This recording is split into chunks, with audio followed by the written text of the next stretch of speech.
大家平安。今天3月7号，我们在家会主要读马可福音6章45节到56节，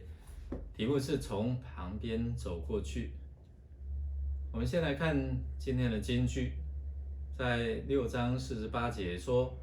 天快亮的时候，耶稣在湖面上朝着他们走来，想要从他们旁边走过去。那我们先来看经文，分为两段，45到52节是记载在怜悯逆风中摇橹甚苦的门徒耶稣在海面上行走。第二段是53到56节，耶稣怜悯有病的人，就在格尼撒勒湖旁地方来医治病人。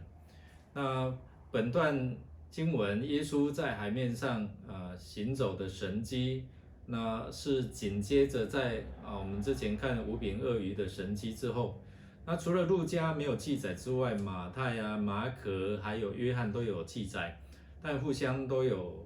出入不同。以马太他描述的最为详细，那记载着彼得要求主让他从海面来向他走过去，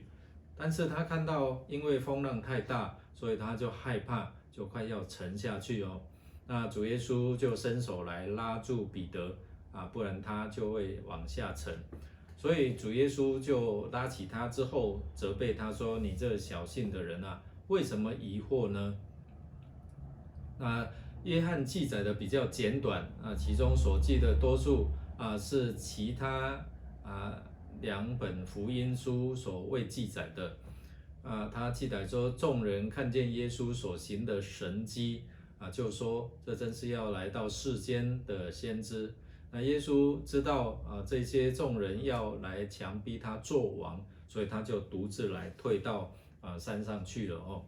那这天晚上，门徒他们就上船来航行。本来在加利利海是风平浪静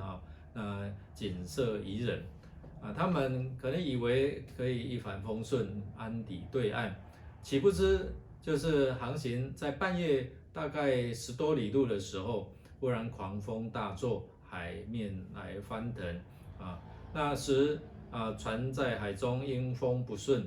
被那个海浪来摇晃这也告诉我们说，天下的事是我们难以预料的圣经说，不要为明日夸口，因为一日要生何事你们尚且不知道。这虽然不是一个会危害门徒他们生命安全的危机，但是你知道吗？仍然是一个超出门徒他们能力所及能够解决的困境。所以呢，耶稣在水面上行走可以说是一个解救，也是一个向门徒显现他神性的神迹。当耶稣他在水面上行完神迹之后，他上了船，那门徒就感觉到很惊奇又困惑这时候这个马可的作者说这是因为他们还没有了解耶稣透过分饼这件事情的意义跟缘故那可见在马可的心目当中耶稣他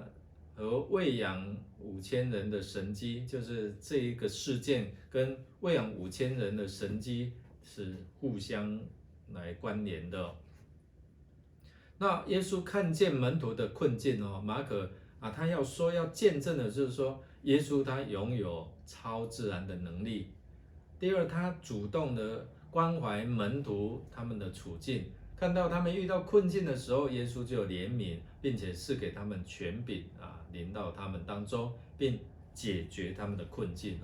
那他一下船这一群众就认出耶稣，于是他们走遍各地听到耶稣在哪里他们就把患病的人用褥子抬到耶稣的面前。他们要求呢，让病人摸一下耶稣的外袍衣角，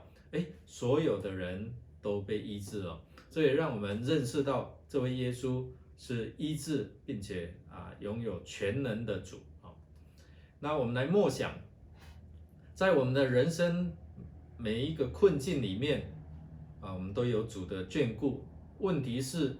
我们是否可以用心体会到那温柔又慈祥的声音对我们说：你们放心，是我，不要怕。我们一同来祷告。现在主耶稣，我们面对人生的风浪，每一个困境，我们需要主的同在，主温柔慈爱的声，向我们来说：是我，不要怕，我与你们同在。我们需要主的同在，帮助我们度过我们人生的风浪，让我们用信心来信靠你，让我们能够随时向你来祈求祷告。垂听我们的祷告，靠耶稣基督得胜的名求，阿们。祝我们有美好的一天，经历上帝美好的恩典。